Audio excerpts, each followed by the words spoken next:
तेरे नाल एक गल करनी आ ते सोचेदी पई आमू इतने दियां तू मैं किवें करा कावड़ ते ना करे से मेरी गल दी तेरी गल तो कावड़ केड़ी करनी मुड़ कर छड्डा तू कर के बार बार भाया का खुश नहीं करनी सुन ता ला गल पता की है मेरा ना बचपन तो बड़ा शौक है साइकिल चलावन दा ते मैं ना इत्थे वेखी आ साइकिल ते मेरा दिल आ कि तू ना मैनू साइकिल दा वल तो सिखावे आ ना कमली ना सियाणी तेरी ये उम्र है साइकिल दा वाल सिखाण दी मैनू नहीं पता तो हुण सिखावनी की कोई नहीं मेरा एडा शौक आ बचपन तो तां करके मैं सोचेंदी पई हूं मैं गल करा कि ना करा वो गल कीती है ना ही है ना तेरी अच्छा अच्छा सिखाई संभाल ओ मोर खुश है सिखाई सा नहीं तू तो सिखा मैनू अजू सिखा हुणे सिखा साइकिल चा ते असी चलिए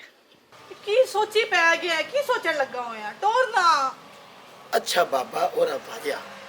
आला ठीक है अब ए मैं भांडा रखी है मैं तू टोर में आंदी पई हां जल्दी कर हां हां मैं आई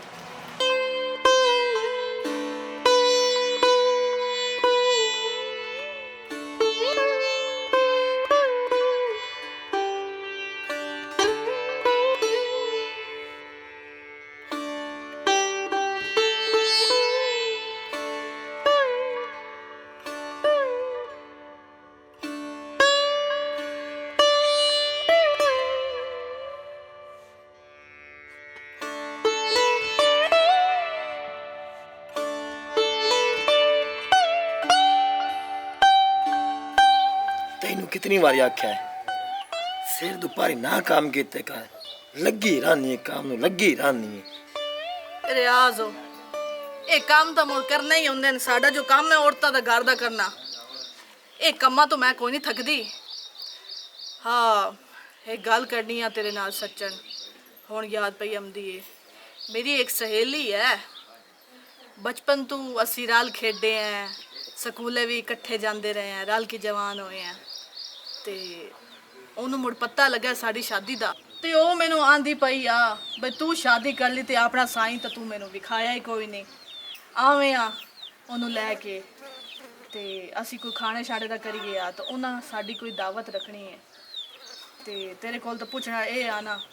जहर वो मुड़ सदेंदी पई हुई मेरी सहेली ओनू ना भी नहीं करिंदी असी रल के किसे दे बाग जावी आ हैं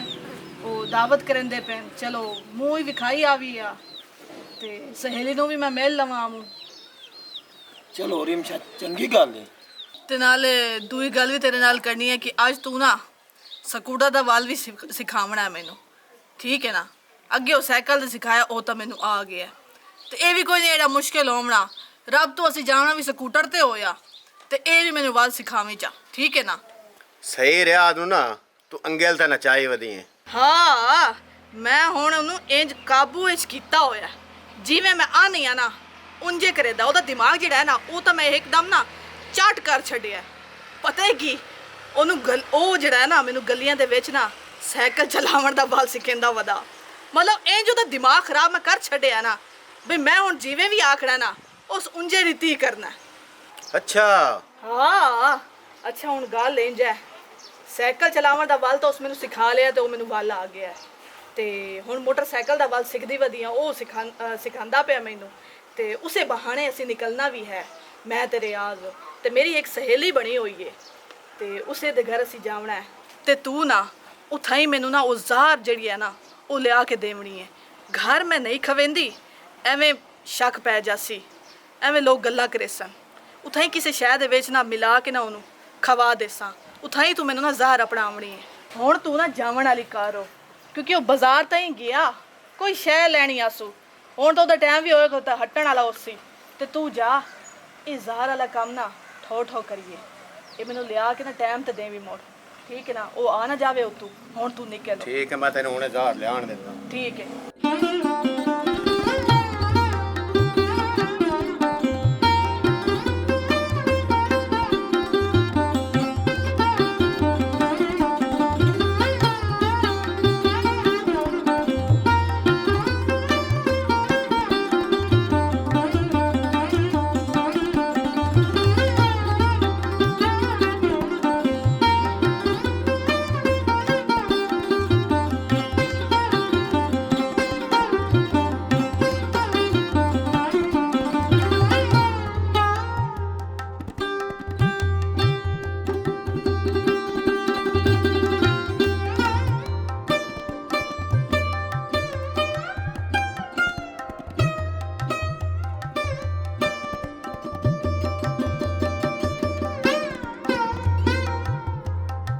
ਤੂੰ ਹੁਣ ਘਰ ਬਾਓ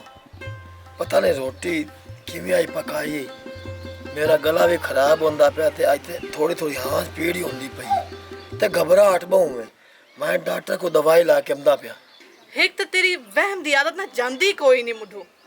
ਕੁਝ ਵੀ ਨਹੀਂ ਹੈ ਤੇ ਨਾ ਕੁਝ ਹੁੰਦਾ ਹੈ ਤੈਨੂੰ ਇਹ ਗਰਮੀਆਂ ਹੈ ਨਾ ਮੁੜੋ ਗਰਮੀ ਤੋਂ ਤੇਰਾ ਇਹ ਗਲਾ ਖਰਾਬ ਹੋ ਗਿਆ ਹੈ। ਕੁਝ ਨਹੀਂ ਹੁੰਦਾ ਅਗਾ ਆ ਤੂੰ ਘਰ ਰੋ ਕੋਈ ਲੋੜ ਨਹੀਂ ਹੈ ਹਕੀਮਾਂ ਹਾਲ ਟੁਰਨ ਦੀ ਨਹੀਂ ਰਿਮਸ਼ਾ ਮੇਰੇ ਹਾਂ ਨੂੰ ਕੁਝ ਹੁੰਦਾ ਪਿਆ ਮੈਂ ਡਾਕਟਰ ਆ ਜਾਵਣ ਦੇ ਤੂੰ ਹੁਣ ਮੋਟਰਸਾਈਕਲ ਅੰਦਰ ਖਲਾਰੇ ਨਾ ਮੈਂ ਬੂਆ ਖੁੱਲਣੀ ਆ ਤੇ ਲੰਮਾ ਪੈ ਜਾ ਮੈਂ ਮੁੱਠੀਆਂ ਭਰੇਨੀਆਂ ਕੁਝ ਵੀ ਨਹੀਂ ਹੁੰਦਾ ਹੁਣੇ ਠੀਕ ਹੋ ਜਾਸੇ ਤੋਰਗਾ ਚਲੋ ਠੀਕ ਹੈ ਤੂੰ ਜਾਵਣ ਕੋ ਨਹੀਂ ਦੇਵਣਾ ਕਹਿੰਦੀ ਪਈ ਮੇਰੇ ਗਲੇ ਨਾਲ ਕਿਹੜੀ ਕਾਰ ਹੁੰਦੀ ਪਈ ਮੈਂ ਜੋ ਤੈਨੂੰ ਆਂਦੀ ਪਈ ਠੀਕ ਹੋ ਜਾਸੇ ਮੈਂ ਬੂਆ ਖੁੱਲਣੀ ਆ ਤੂੰ ਚੇਦੀ ਨਹੀਂ ਵੀ ਕਾ ਰਿਮਸ਼ਾ ਪਤਾ ਨਹੀਂ ਕੀ ਬਣਿਆ ਇਸ ਚਾਲ ਇਸ ਹੈਲੋ ਰਿਮਸ਼ਾ ਕੰਮ ਹੋਇਆ ਕਿ ਕੋਈ ਨਾ ਹਾਂ ਹਾਂ ਕੰਮ ਤੇ ਹੋ ਗਿਆ ਜ਼ਾਰ ਮੈਂ ਉਹਨੂੰ ਦੇ ਛੱਡੀਏ ਤੇ ਉਹ ਤਾਂ ਹੋਇਆ ਤੜਪਦਾ ਹੋਇਆ ਉਹ ਤਾਂ ਮੁੱਢੋਂ ਜਾਂਦਾ ਪਿਆ ਡਾਕਟਰ ਹਾਲ ਮੈਂ ਮੁੜ ਉਹਨੂੰ ਜਾਵਣ ਕੋਈ ਨਹੀਂ ਦਿੱਤਾ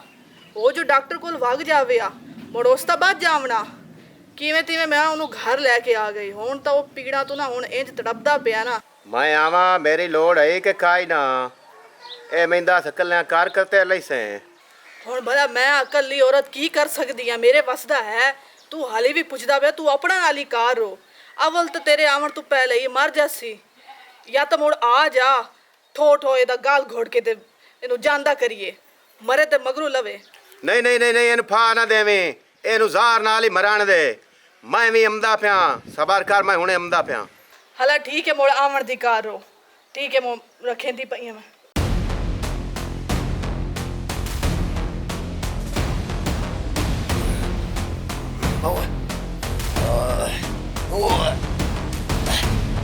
मरसे ता तू सही लेकिन घरड़ी के ठो मर मगरू लो ਹਾਲੀ ਕਾਈ ਨਹੀਂ ਸੁਜੇਦ ਨਿਕਲੀ बनेड़े ही है ਨਿਕਲ ਜਾਂਦੀ ਜਾਂਦੀ ਸਬਰ ਕਰ ਰਿਮਸ਼ਾ ਇਹਦੀਆਂ ਲੱਤਾਂ ਨਾ ਪੋ ਤੇ ਮੈਂ ਇਹਦੇ ਬਾਅਦ ਮੈਨੂੰ ਪੈਣਾ ਕਹਿੰਦੇ ਜੇ ਨਿਕਲ ਜਾਂਦੀ ਪਰ ਉਹ ਲੱਤਾਂ ਨਾ ਪੋਸੋ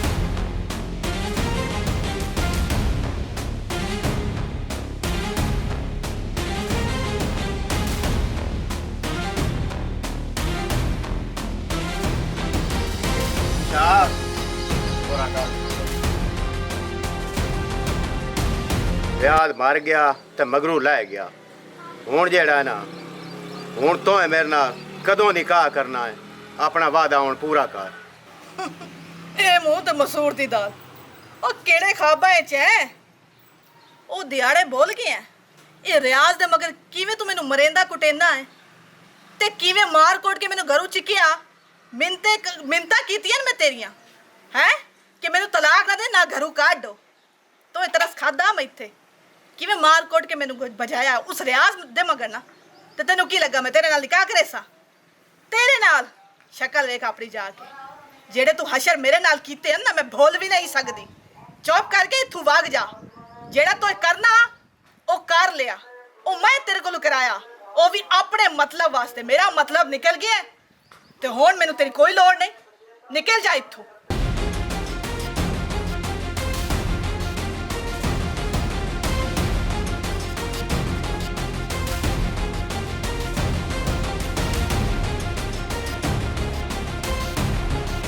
ਇਹ ਮੈਂ ਦੱਸੋ ਰਿਆਜ਼ ਨੂੰ ਜ਼ਾਰ ਤੋਂ ਦਿੱਤੀ ਹੈ ਕਿ ਉਹ ਸਾਪੇ ਲਈ ਹੈ ਮੇਰਾ ਵੀਰਾ ਇਹ ਕਿਉਂ ਜੀ ਗੱਲ ਕਰਦਾ ਪਿਆ ਮੈਂ ਅੱਗੇ ਝੋਕੇ ਬੰਦੇ ਮਰੇਂਦੀ ਰਹੀ ਹੈ ਜੋ ਮੈਂ ਇਹਨੂੰ ਵੀ ਮਾਰ ਖੱਤਿਆ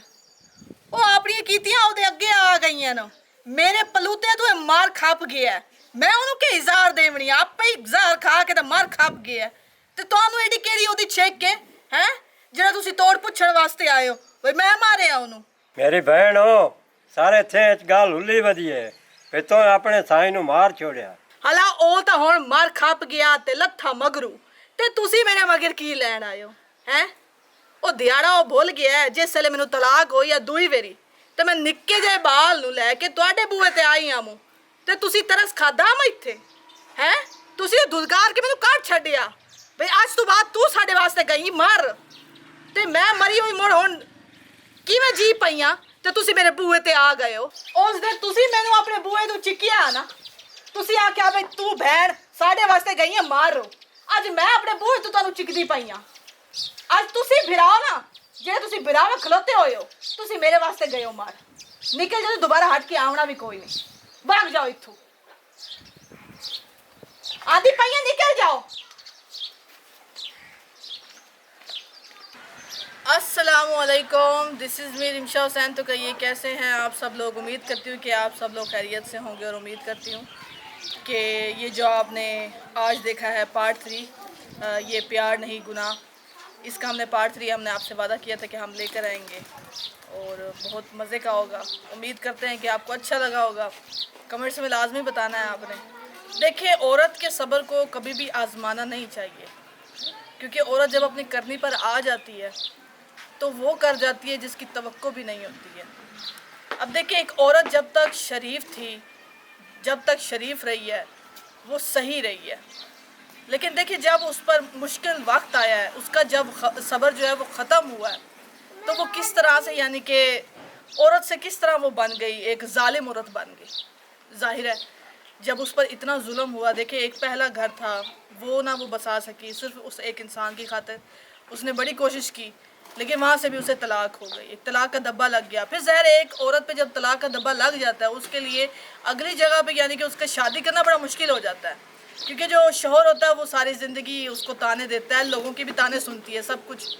तो अब दूसरी जगह पे भी वही चीज़ हुई, उस इंसान ने वही चीज़ दोहराई, उसने उसका पीछा नहीं छोड़ा और दूसरी जगह से भी उसको तलाक हुई। यहाँ तक कि शौहर ने उसको मारा, पीटा, तशद्दुद किया, जितना हो सका उसने जुल्म किया। हालांकि उसने अपनी सफाई सच्चाई बयान करने की बड़ी कोशिश की, लेकिन शौहर ने उसकी बात पे एतबार नहीं किया। वहाँ से भी तलाक हो गई, लेकिन उसने बदला लेने की ठान ली, क्योंकि वो अपनी ज़िंदगी में सारे उतार चढ़ाव देख चुकी थी। उसे कोई भी और रास्ता नहीं नज़र आया और उसने वो जो रास्ता चुना वो था इंतकाम का। हम आपको ये नहीं कहिए कि भाई इंतकाम जो है वो एक अच्छी चीज़ है और आप इस पर मतलब अमल करें, नहीं, ये गलत चीज़ है। तो उस औरत का आपको बता रही कि इस तरह से भी ये हमारे माशरे में इसी तरह से होता है। जितना यानी कि दिमाग होता है औरतों में, ज़ाहिर है अगर वो पढ़ी लिखी नहीं है तो वो तो ज़ाहिर है ऐसे ही कदम उठाएगी, गलत ही।